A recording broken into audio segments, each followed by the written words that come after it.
If you had just 1 minute, to be skeptical, what would you say? What ideas would you produce? What would the answers be? This is the 1 Minute Skeptic! Did you deconvert because of peer pressure, out of rebellion, or because you have daddy issues? If peer pressure had any effect on my deconversion, it would be that it took so long for me to do it. I was at a Christian university, my friends were Christian, my professors were Christian, my parents were Christian.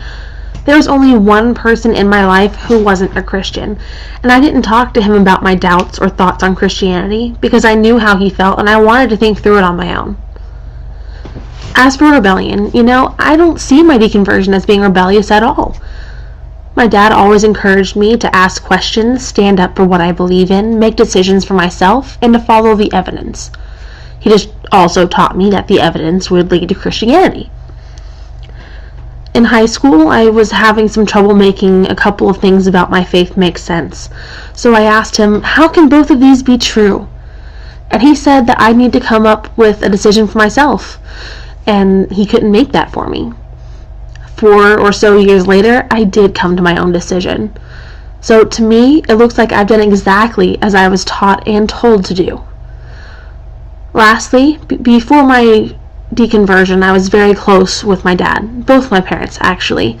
It wasn't until afterwards that they couldn't be supportive and positive influences in my life.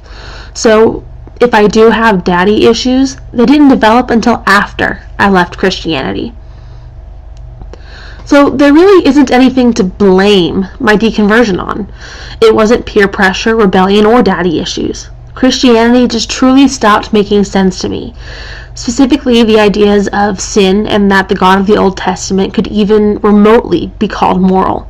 And that is why I left my faith. This has been the 1 Minute Skeptic. Post your questions to our skeptics in the comment section below.